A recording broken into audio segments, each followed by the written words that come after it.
Chapter 4 of Dandelion Cottage by Carroll Watson Rankin. This recording is in the public domain. Chapter 4 Furnishing the Cottage. After tea that Saturday night, 4 tired but spotlessly clean little girls sat on Jean's doorstep, making plans for the coming week. "What are you going to do for a stove?" asked Mrs. Mapes. "I have a toy one," replied Mabel, "but it has only one leg and it always smokes. Besides, I can't find it." "I have a little box stove that the boys used to have in their camp," said Mrs. Mapes. "It has 3 good legs and it doesn't smoke at all.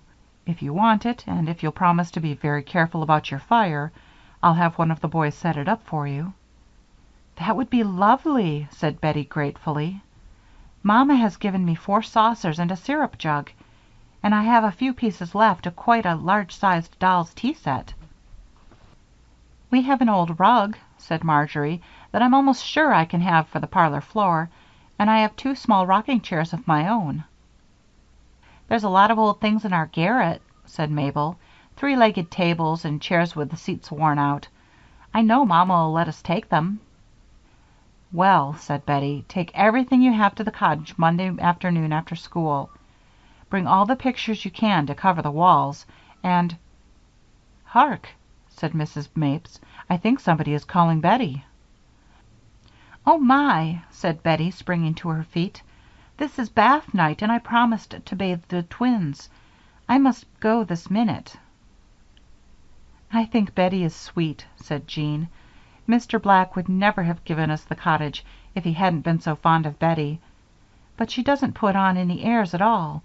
She makes us feel as if it belonged to all of us." "Bettie is a sweet little girl," said Mrs. Mapes, "but she's far too energetic for such a little body. You mustn't let her do all the work." "Oh, we don't!" exclaimed Mabel, grandly. "Why, what are you laughing at, Marjory?" "Oh, nothing," said Marjory. "I just happened to remember how you scrubbed that bedroom floor." From 4 to 6 on Monday afternoon, the little housekeepers, heavily burdened each time with their goods and chattels, made many small journeys between their homes and Dandelion Cottage. The parlor was soon piled high with furniture that was all more or less battered. "Dear me," said Jean, pausing at the door with an armful of carpet. "How am I ever to get in? Hadn't we better straighten out what we have before we bring anything more?" "Yes," said Bettie. "I wouldn't be surprised if we had almost enough for 2 houses. I'm sure I've seen 6 clocks." "That's only one for each room," said Mabel. "Besides, none of the 4 that I brought will go." "Neither will my 2," said Marjory, giggling. "We might call this the House of the Tickless Clocks," suggested Jean. "Or of the Grindless Coffee Mill," giggled Marjory. "Or of the Talkless Telephone," added Mabel. "I brought over an old telephone box so we could pretend we had a telephone." There were still several things lacking when the girls had found places for all their crippled belongings. They had no couch for the sofa pillows Mabel had brought, but Bettie converted 2 wooden boxes and a long board into an admirable cozy corner. She even upholstered this sadly misnamed piece of furniture with the burlaps and excelsior that had been packed about her father's new desk, but it still needed a cover. The windows lacked curtains, the girls had only 1 fork, and their cupboard was so distressingly empty that it rivaled Mother Hubbard's. They had planned to eat and even sleep in the cottage during vacation, which was still some weeks distant, but as they had no beds, no provisions, and as their parents said quite emphatically that they could not stay away from home at night, part of this plan had to be given up. Most of the grown-ups, however, were greatly pleased with the cottage plan. Marjory's Aunty Jane, who was nervous and disliked having children running in and out of her spotlessly neat house, was glad to have Marjory happy with her little friends, provided they were all perfectly safe and out of earshot. Overworked Mrs. Tucker found it a great relief to have careful Bettie take 2 or 3 of the smallest children entirely off her hands for several hours each day. When these infants, divided as equally as possible among the 4 girls, were not indeed indoors to serve as playthings, they rolled about contentedly inside the cottage fence. Mabel's mother did not hesitate to say that she, for one, was thankful enough that Mr. Black had given the girls a place to play in.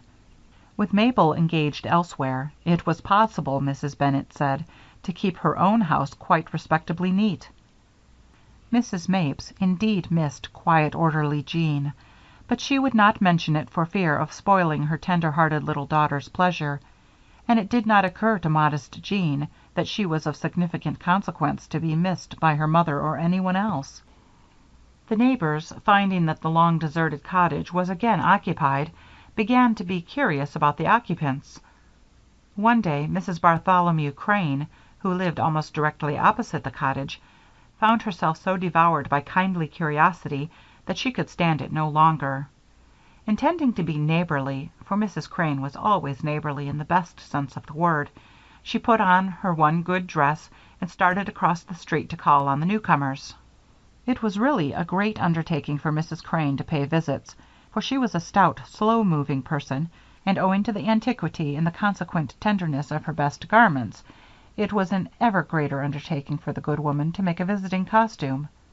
Her best black silk, for instance, had to be neatly mended with court plaster when all other remedies had failed, and her old thread-lace collars had been darned until their original floral patterns had given place to a mosaic of spider webs.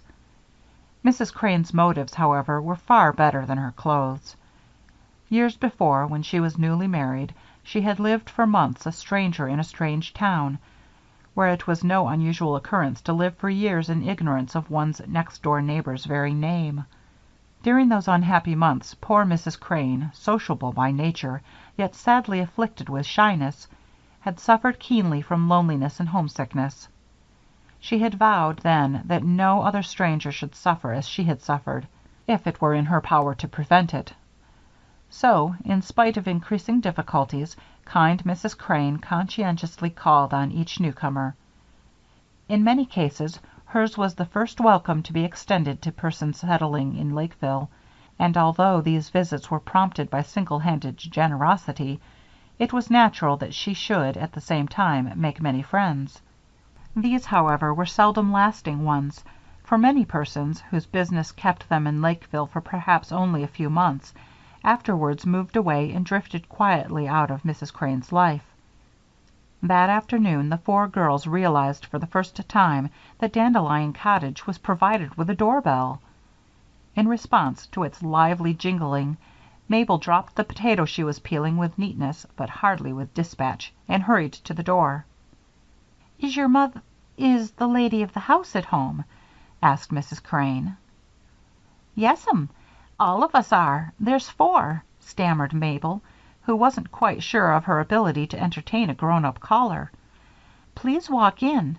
Oh, don't sit down in that one, please. There's only 2 legs on that chair, and it always goes down flat." "Dear me," said Mrs. Crane, moving toward the cozy corner. "I shouldn't have suspected it." "Oh, you can't sit there, either," exclaimed Mabel. "You see, that's the Tucker baby taking his nap." "My land," said stout Mrs. Crane. "I thought it was one of those new-fashioned roll pillows." "This chair," said Mabel, dragging one in from the dining room, "is the safest one we have in the house. But you must be careful to sit right down square in the middle of it, because it slides out from under you if you sit too hard on the front edge. If you'll excuse me just a minute, I'll go call the others. They're making a vegetable garden in the backyard."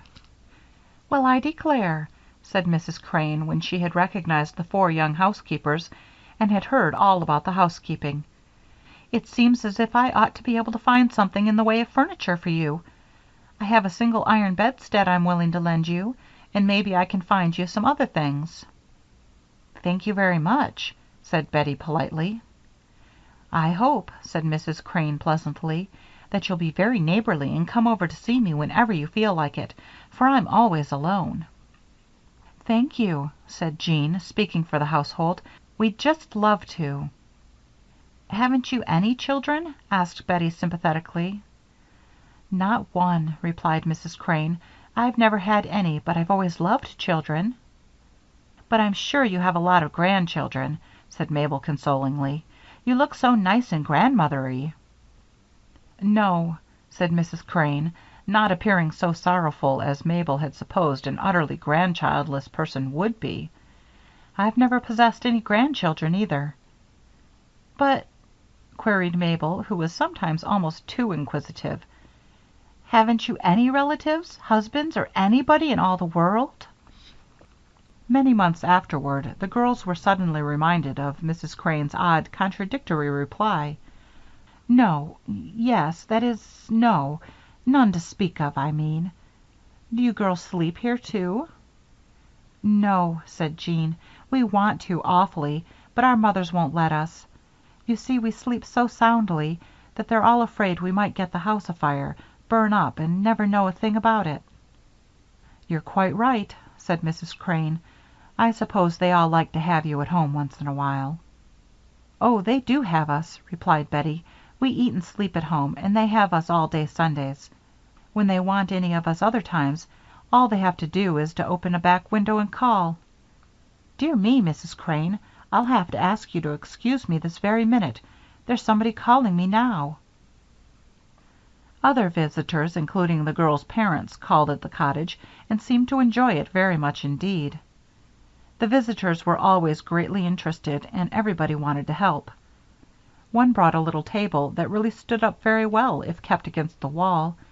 Another found curtains for all the windows, a little ragged, to be sure, but still curtains.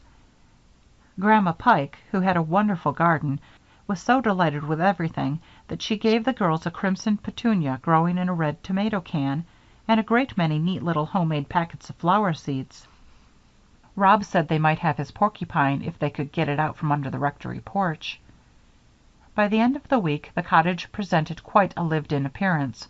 Bright pictures covered the dingy paper, and thanks to numerous donations, the rooms looked very well furnished. No one would have suspected that the chairs were untrustworthy, the tables crippled, and the clocks devoid of works.